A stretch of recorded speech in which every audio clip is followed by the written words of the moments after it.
Kalau yang meninggal itu memiliki anak, maka si istri mendapat bagian 1/8 dari harta yang ditinggalkan.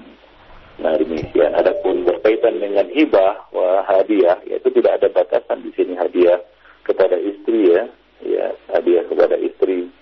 Nah, demikian. Hanya saja kalau ia memiliki lebih dari satu istri, hendaklah dia juga membaginya dengan adil.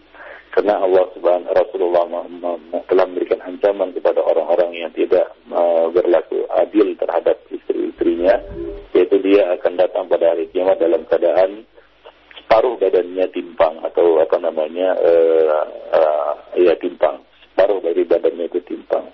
Nah, itu berkaitan dengan harta yang ditinggalkan dan dimiliki oleh seseorang. Adapun kalau harta itu berbentuk wasiat, maka ini tidak boleh diberikan kepada ahli waris dan tidak boleh lebih dari 1/3 dari harta yang dimilikinya. Nah, demikian. Wallahu a'lam bishawab. Ya, baik, terima kasih banyak Ustaz atas jawabannya, dan demikian untuk Bapak Ahmad yang berada di Purwakarta, mudah-mudahan dapat difahami dan pendengar yang lainnya. Dan selanjutnya masih kami beri kesempatan untuk penelpon kedua di 0218236543 ya. Halo. Waalaikumsalam warahmatullahi wabarakatuh. Dengan siapa, dari mana, Ibu Ida di Bekasi. Silakan Ibu Ida. Ya, ini Ustaz mau nanya, apakah ada contohnya kalau kita sebentar ya, radionya dikecilin dulu ya. Iya. Ya, mohon maaf pada Bu Ida, ketika radio dikecilkan mohon untuk tidak ditutup ya, dan kami mohon maaf terputus. Dan selanjutnya akan kami angkat pertanyaan yang masuk melalui pesan singkat. Sudah masuk beberapa pertanyaan. Ada pertanyaan dari Abdullah yang berada di Cilengsi. Ustaz, bolehkah kita meminjam harta anak yatim untuk mengembangkan usaha kita, dan tentunya akan dikembalikan di kemudian hari tanpa ada pengurangan atau kelebihan?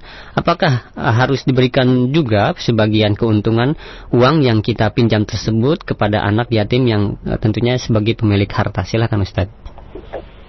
Ya, tentunya ini bagus pertanyaannya berkaitan dengan harta anak yatim yang kita pegang ya. Ya, tentunya yang pertama kita harus menyisihkan ataupun mengalokasikan harta itu untuk kebutuhan dan kepentingan mereka. Makan, minum ya, sandang pangan mereka itu harus dipenuhi ya. Ya, karena kafalatul yatim itu artinya adalah alqiyan di umurihi.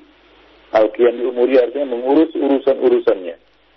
Wasa'i fi masalihi, dan berupaya untuk mencukupi maslahat anak yatim itu berupa ta'amuhu wa kiswatuhu wa tanmiyatu amwalihi, ya, memberikan makanannya, pakaiannya, kemudian mengembangkan hartanya.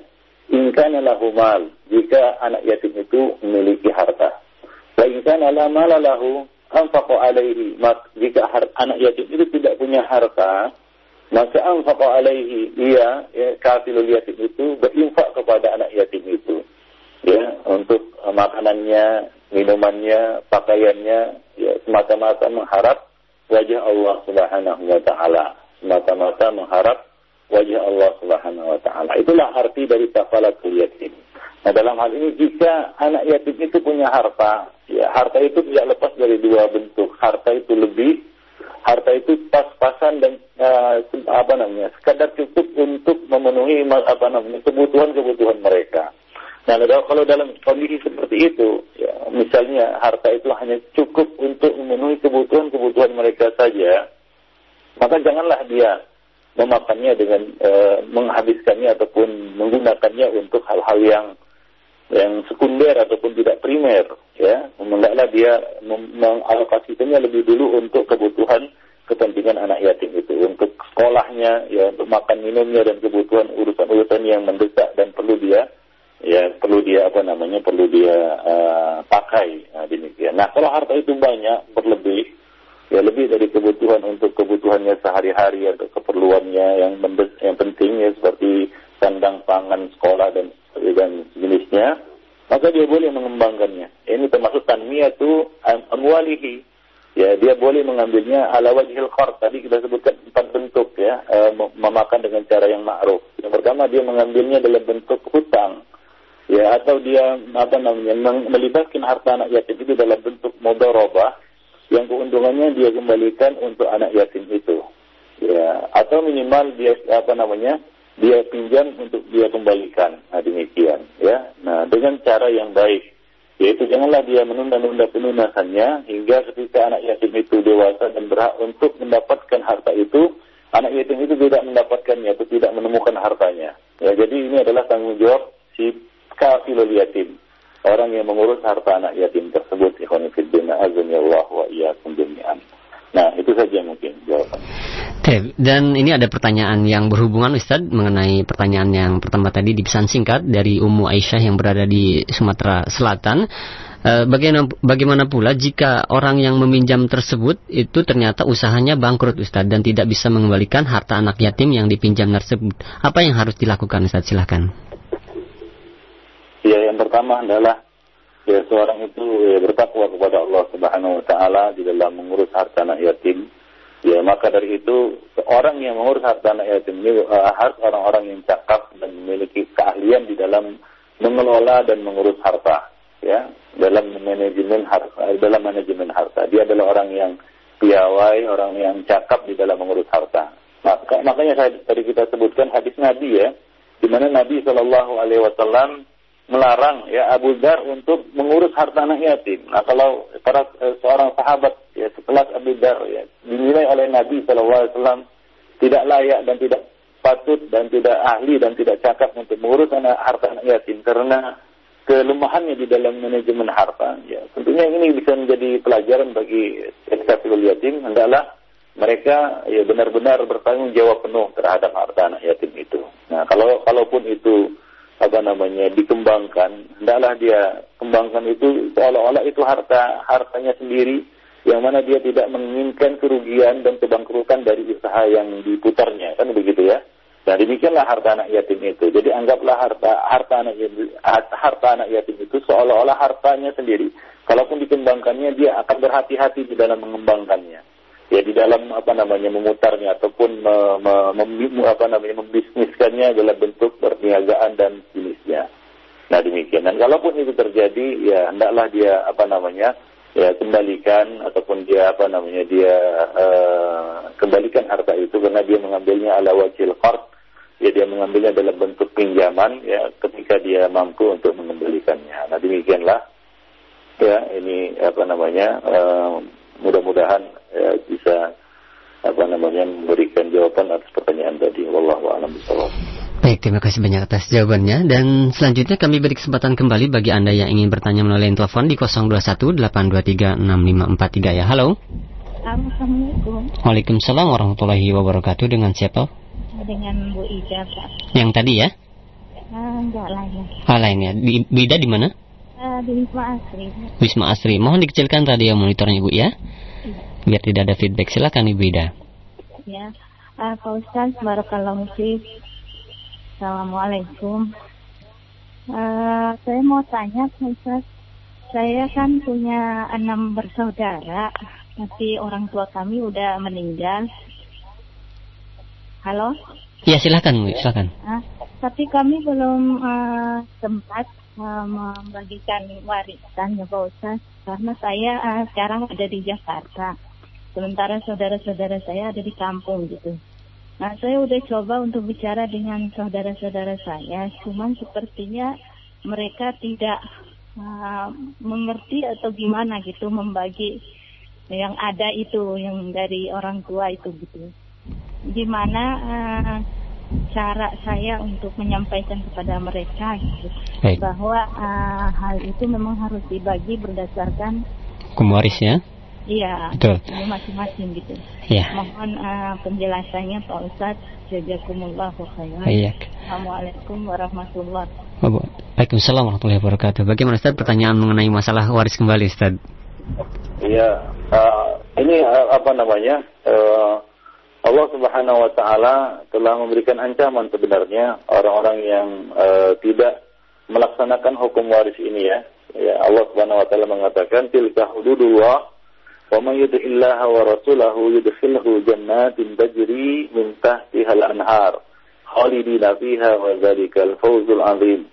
Wa may ya'sillaha wa rasulahu wa yata'adda hududahu yudkhilhu naran khalidan fiha wa lahu 'adzabun muhin. Ya, surat An-Nisa ayat 13, 14. Ya, hukum-hukum tersebut, yaitu hukum-hukum waris ini adalah ketentuan-ketentuan dari Allah. Barang siapa taat kepada Allah dan Rasulnya, niscaya Allah akan masukkannya ke dalam surga yang mengalir di dalamnya sungai-sungai, sedang mereka kekal di dalamnya. Dan itulah kemenangan yang besar. Dan barang siapa mendurhakai Allah dan Rasulnya dan melanggar ketentuan-ketentuan Allah, yaitu di dalam bab waris-mewaris ini, dalam bab warisan ini, niscaya Allah akan masukkannya ke dalam api neraka, sedang ia kekal di dalamnya dan baginya siksa yang menghinakan, azabun muhin. Nah, ini ancaman terhadap siapa saja yang melanggar hukum Allah dalam pembagian warisan. Ya, dalam pembagian warisan. Nah, jadi ya ayat tersebut maksudnya adalah ya berbagai ketentuan dan ya ukuran yang dijadikan oleh Allah Subhanahu wa taala yang Allah tetapkan untuk ahli waris, maka hal itu sesuai dengan kekerabatan mereka kepada si mayit dan kebutuhan mereka kepada harta itu. Ya, serta rasa kehilangan mereka dengan kepergian si mayit ini. Dan hal itu semua merupakan ketentuan-ketentuan yang ditetapkan oleh Allah Subhanahu wa taala, yang diwajibkan oleh Allah Subhanahu wa taala. Jadi itu adalah satu kewajiban. Maka janganlah ya kamu melampaui batas atau melanggarnya. Ya, Allah mengatakan wa may yuti'illaha wa rasulahu, barang siapa yang taat kepada Allah dan Rasulnya, yakni dengan tidak menambah dan mengurangi ya sebagian ahli waris dengan tipuan atau cara-cara lain. Ya, tetapi ia menetapkannya sesuai dengan hukum dan ketentuan dan pembagian yang telah Allah Subhanahu wa taala tetapkan, maka niscaya Allah Subhanahu wa taala akan masukkannya ke dalam surga yang mengalir di dalamnya sungai-sungai dan mereka akan kekal di dalamnya. Ya, dan itulah kemenangan yang besar. Nah, demikian ikhwan fillah. A'azzani Allah wa iyyakum jami'an. Ya. Nah, ada satu riwayat ya, tapi ini didaifkan oleh sebagian ulama ya, bahwa Imam Ahmad meriwayatkan dari Abu Hurairah bahwa Rasulullah sallallahu alaihi wasallam bersabda, "Innar rajul la ya'mal bi amali ahli al-khair 70 sanatan fa idza awsa hafa fi wasiyatihi fayukhtamu lahu bi syarri amalihi fayadkhulun nar wa innar rajul la ya'mal bi amali ahli syarr 70 sanah fayadilu fi wasiyatihi fayukhtamu lahu bi khairi amalihi fayadkhulul jannah." Sesungguhnya ada seorang yang beramal dengan amal ahli kebaikan selama 70 tahun, tapi ia berwasiat lalu zalim dalam wasiatnya, maka ditutuplah amalnya dengan keburukan dan dia dimasukkan ke dalam neraka. Ada pula orang yang benar-benar beramal dengan ahli keburukan selama 70 tahun, namun ia adil dalam wasiatnya, maka ditutuplah amalnya dengan kebaikan dan ia pun dimasukkan ke dalam surga.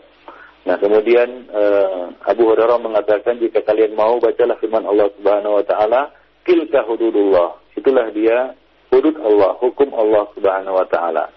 Nah, jadi ikhwan fillah azani Allah jami'an, waris, wasiat ini haruslah ya dilakukan dengan cara yang hak, dengan cara yang telah diwajibkan oleh Allah Subhanahu wa taala kepada kita. Nah, itu saja mungkin ya, jadi hendaklah disadarkan kepada ahli kerabat kita atau keluarga kita pentingnya memberikan atau membagikan harta sesuai dengan ketentuan yang Allah Subhanahu wa taala tetapkan di dalam kitabnya dan ditetapkan oleh Rasulullah sallallahu alaihi wasallam di dalam hadisnya. Ya, Nabi mengatakan, innallaha qad a'ta kulli haqqin haqqah fala wasiyata liwaris. Sesungguhnya Allah telah memberikan hak kepada setiap yang berhak menerimanya dari ahli waris, dan maka tidak boleh memberikan wasiat itu kepada ahli waris. Nah, demikian saja ikhwan fillah azani Allah jami'an mengenai kewajiban untuk memberikan atau membagikan warisan sesuai dengan hukum Allah dan Rasulnya.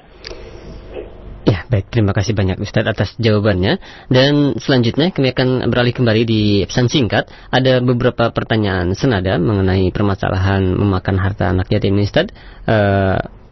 Yaitu yang ditanyakan, bagaimana hukum untuk mengadopsi anak yatim agar kita lebih mudah untuk memelihara mereka di rumah kita, dan bagaimana jika mereka sudah besar, Ustaz? Silakan. Pengasuhan hebanah ataupun adopsi ya, itu boleh ya dilakukan ya, dengan catatan itu tadi ya, kita harus memisahkan harta itu ya harta anak yatim itu dari harta kita, atau boleh menggabungkannya dengan cara yang ma'ruf. Artinya tidak tercampur baur, ya, karena kadang-kadang itu bisa menjurus kepada memakannya dengan cara yang batil, ya. Nah, Allah Subhanahu wa taala tadi juga telah menjelaskan kepada kita, ya, berkaitan dengan masalah ini, yaitu firman-Nya dalam surat Al-Baqarah ayat 220, wa in tukhalituhum fa ikhwanukum fid din. Jika kamu mencampur baur harta mereka dengan harta kamu, maka mereka itu adalah saudara-saudara kamu seagama. Namun Allah Subhanahu wa taala tahu mana yang mufsid dan mana yang muslih. Nah, dalam hal ini hendaklah seorang itu ya benar-benar takut kepada Allah Subhanahu wa taala dari menzalimi harta anak yatim. Kalaupun dia ingin menggabungkannya, maka hendaklah dia benar berhati-hati dan tidak menggunakannya dengan cara-cara yang batil, ya, atau dengan cara-cara yang merugikan, memudaratkan si anak yatim itu, ya. Karena Allah tahu mana yang berbuat kerusakan dan mana yang mengadakan perbaikan.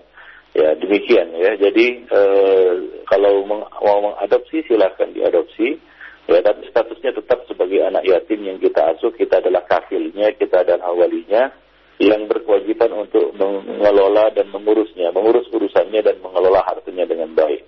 Wallahu a'lam bishawab. Nah, demikian. Dan juga pengasuhan anak yatim ini sebagaimana disebutkan di dalam ayat, ya, hendaklah dia mengetahui kondisinya, apakah dia kondisi orang yang berkemampuan, ya, wa man kana ghaniyan falyasta'fif, kata Allah Subhanahu wa taala. Jika dia adalah orang yang ghani, ya, dia adalah orang yang kaya, maka hendaklah dia, ya, falyasta'fif. Ya, barang siapa di antara pengasuh anak yatim itu adalah orang yang mampu dan kaya, maka hendaklah ia menahan diri dari memakan harta anak yatim itu. Ya, wa man kana fakiran wa la ta'kulha israfan wa bidaran ayakbaru. Dan kemudian janganlah ia memakan harta anak yatim itu melebihi batas kepatutan, dan jangan pula tergesa-gesa membelanjakannya sebelum mereka dewasa. Nah, demikian. Wa man kana fakiran falyakul bil ma'ruf. Barang siapa yang fakir atau miskin, yaitu si pengelola anak-anak yatim ini adalah seorang yang miskin, maka hendaklah dia makan dengan cara yang ma'ruf, dengan cara yang baik, ya, sekedar untuk keperluan mengurusnya. Wallahu a'lam bishawab. Demikian khonifuddin azani Allah jami'an. Tadi sudah kita bacakan juga hadis, ya, dari Abdullah bin Amr, kullu mali yatimik kul min mali yatimik ghayra musrifin wala mubazzirin wala muta'assilin. Ya, makanlah, ya, dari harta, atau pakailah dari harta anak yatim yang engkau pelihara tanpa berlebih-lebihan, tanpa mubazir, dan tidak juga menghabiskan hartanya. Nah, demikian. Jadi anak yang diadopsi itu, anak yatim yang kita adopsi itu tetap statusnya sebagai seorang anak yatim yang di bawah pengasuhan dan pemeliharaan kita. Baik. Allahu a'lam bishawab. Ya, baik, terima kasih banyak Ustaz atas jawabannya. Dan satu pertanyaan terakhir Ustaz, dikarenakan waktunya sudah hampir habis. Itu ada beberapa pertanyaan yang senada. Ustaz, sebenarnya batasan umur berapakah seseorang itu dikatakan anak yatim? Apakah hingga dewasa? Karena ada banyak yang mengaku-ngaku dengan atas nama anak yatim, dia anak yatim gitu Ustaz. Dan banyak pula orang yang meminta-minta ke rumah kita dengan mengatasnamakan yayasan anak yatim. Apakah hal tersebut di dalam Islam diperbolehkan Ustaz? Silakan.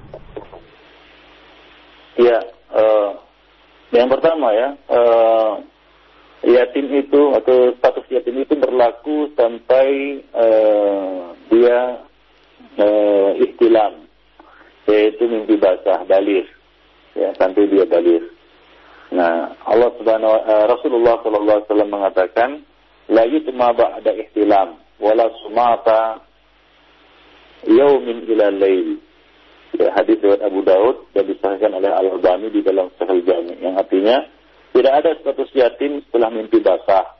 Dan tidak boleh diam, yaitu tidak bicara seharian sampai malam. Demikian juga Nabi mengatakan, rufi al-qalam an talatah, anif sabi hatta yahtalim. Diangkat pena itu dari 3 orang. Di antaranya adalah yang pertama dari seorang anak, ya, anak kecil sampai dia ihtilam, sampai dia baligh, ya, mimpi basah. Nah, jadi status yatim itu berlaku, ya, sampai, ya, dia itu baligh. Nah, demikian. Nah, ini berbeda-beda, ya, antara satu dengan yang lainnya. Ya, ada yang sebagian fuqaha mengatakan yaitu batasnya 15 tahun. Dalam hal ini mereka berdalil dengan hadis yang diriwayatkan dari dalam kitab Sahihain dari Ibnu Umar yang mengatakan pada perang Uhud aku mengajukan diri untuk berperang kepada Nabi dan saat itu aku berumur 14 tahun. Namun beliau tidak mengizinkanku. Ya. Sedangkan pada perang Khandaq aku pun mengajukan diri kembali dan saat itu aku berumur 15 tahun. Maka beliau mengizinkanku. Nah demikian. Jadi dari situ mereka mengatakan, nah ini usia 15 tahun. Nah jadi dan juga para ulama berbeda pendapat mengenai tanda tumbuhnya tanda-tanda kebalighan seseorang. Ada yang mengatakan tumbuh bulu kemaluannya, tumbuh jenggotnya dan sebagainya. Tapi acuannya adalah ihtilam, yaitu mimpi basah. Nah itu berkaitan dengan statusnya ya. Nah kemudian berkaitan dengan penyerahan harta anak yatim itu. Ya, kapankah harta anak yatim itu diserahkan kepada mereka? Ya, harta anak yatim baru boleh diserahkan kepada mereka apabila mereka sudah sampai kepada usia rusyd, yaitu cerdas dan bisa pandai cakap mengelola hartanya sendiri. Allah Subhanahu wa taala mengatakan, "Fa in anastum minhum rusydan fadfa'u ilaihim amwalahum." Kemudian jika menurut pendapatmu mereka telah cerdas, ya rusyd, ya pandai untuk memelihara harta, mengelola harta sendiri, maka barulah serahkan harta-harta itu kepada mereka. Nah demikian ikhwan fillah azanillahu jami'an. Ya, Sa'id bin Jubair mengatakan ini telah baik dalam agamanya dan pandai dia memelihara hartanya. Nah, jika seorang anak telah baik agamanya dan pandai mengelola hartanya, maka lepaslah hukum penangguhan hartanya. Ya, artinya apa? Wali harus menyerahkan harta-hartanya itu kepadanya. Wallahu a'lam bishawab. Nah, demikianlah batasan yatim, ya, status yatim, kemudian waktu penyerahan harta anak yatim itu kepadanya. Wallahu a'lam bishawab. Ya baik Ustaz, terima kasih banyak atas jawabannya dan mungkin tadi merupakan pertanyaan terakhir Ustaz dan ada satu kesimpulan yang dapat disampaikan untuk menutup acara di kesempatan pagi hari ini. Silakan. Iya. Jami'an, tadi telah kita sampaikan beberapa ayat-ayat dan hadis Rasulullah ya yang menjelaskan kepada kita haramnya yang memakan harta anak yatim secara batil, ya, tidak dengan cara yang ma'ruf atau dengan cara yang zalim. Nah ini merupakan salah satu dosa besar, ya. Bukti bahwasanya dia adalah suatu dosa besar adalah Nabi SAW menggolongkannya sebagai salah satu dari 7 dosa besar yang membinasakan, ya. Ijtanibu as-sab'al mubiqat, di antaranya adalah aklu malil yatim, memakan harta anak yatim secara zalim. Nah kemudian yang kedua ikhwan fillah, ya, memelihara anak yatim, mengelola harta anak yatim ini adalah satu kebaikan. Allah mengatakan, "Qul islahul lahum khair." Katakanlah mengurus urusan mereka itu adalah suatu kebaikan. Mengurus urusan mereka dengan cara yang patut itu adalah suatu kebaikan. Nabi SAW juga menganjurkan kita untuk mengelolanya dan memberikan suatu janji yang besar, ya, bagi orang-orang yang memelihara anak yatim, yaitu dia akan bersama Rasulullah, dekat dengan Rasulullah majelisnya pada hari kiamat, sedekat antara jari telunjuk dan jari tengah.